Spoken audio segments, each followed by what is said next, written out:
goes Charming Bill. The light appears. The field is set.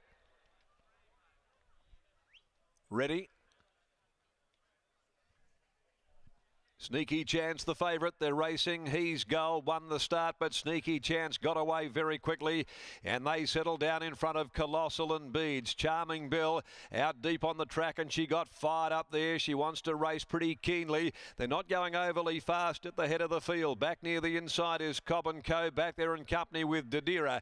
He's Gold at a controlled pace at the 600, led the way 3/4 of a length in front from the favourite Sneaky Chance.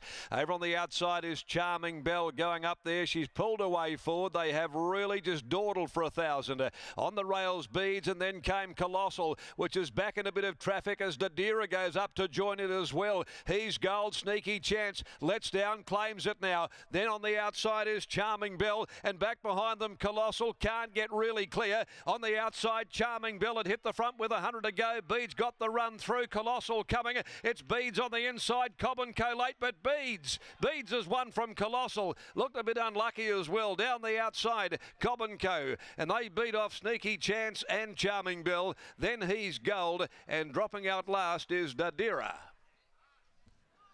Beads, ridden by Natasha Faithful. First up, returns the start turn, 3-year-old with a victory for the Steve Wolf stable.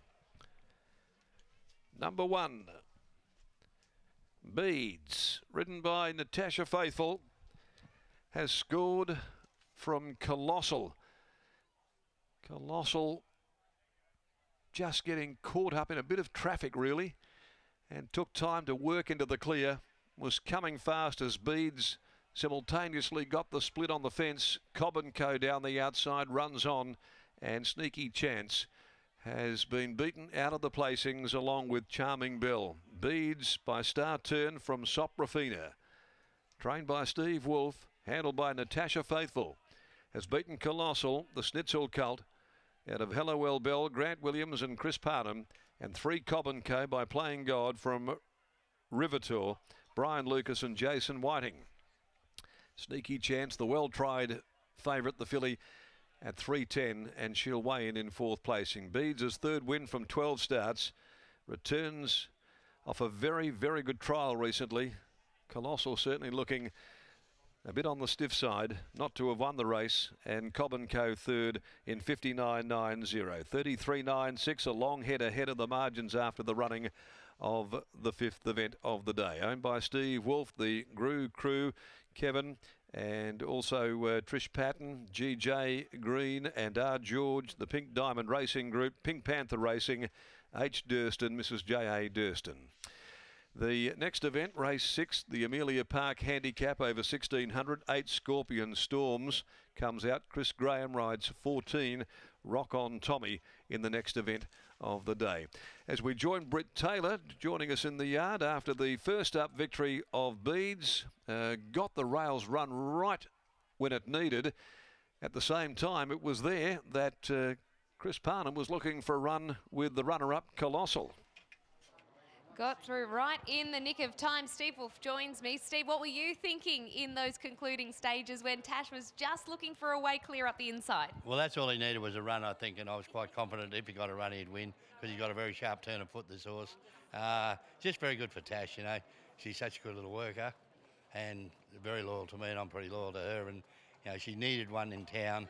Yeah, we've given her an opportunity. She ran second last week, but we've been having a lot of seconds. I think we've had 23 seconds, and it was just wonderful for her and the owners. And, you know, he's a lovely horse, so hopefully we can fluke another one. I don't think you're alone in those sentiments about Tash, because last week I watched them cheer home Redcam Man, who obviously finished second, but everyone was cheering him home for Tash as well. So it's nice too that you're able to give her these opportunities with that shooter on the sidelines. Yeah, well, the jockey ranks are terribly thin here, you know, and apprentices the same. So, you know, we've been together a long time, and probably for a long time later, hopefully. How have you viewed the return of this horse this time? We saw in the trial, it looked as though, did he have a shadow roll on, and what was the story there? Yeah, well, just he gets his head up a bit, and, you know, I told her to give him an easy trial, and Shooter watches everything that's any good, and he rang me straight away, or an hour later, and said, oh, he looks a bit fat. And he didn't go that well. He said, oh, he went well, but he said, but I said, look, don't worry about that, he'll be right. said, all right, boss. You say you stick to riding, I'll stick to the training. You gave her a couple extra gallops, but didn't elect to use the piece of gear in race day? No, probably because I forgot to put it on, Britt. Mainly. You didn't need it today, so that didn't matter. What about ex-Sportman in the next? Well, we'd hope that he improved a bit. You know, his work's been quite good, and he raced very well first up and a bit flat second up. So hopefully he can get the job done a bit better today for the boys. Well done on the win here. Thank you. There is Steve Wolf, and over to Tash Faithful. Yes, Tash had in the run of the race, just in behind the speed, and to this horse's credit, he really burst through when that run opened. Yeah, he did. We were held up for a little bit there, so I was getting a bit worried, but like you said, to his credit, 59.5 the gap coming, he just put him away. Just really electric and felt really good. I think he's in for a really good campaign. Yeah, the trial looked really impressive to the eye recently. How did that feel under saddle? Yeah, beautiful. Like, he just trialled nice and soft in hand, so I was pretty confident going to the races that he'd run a really good race.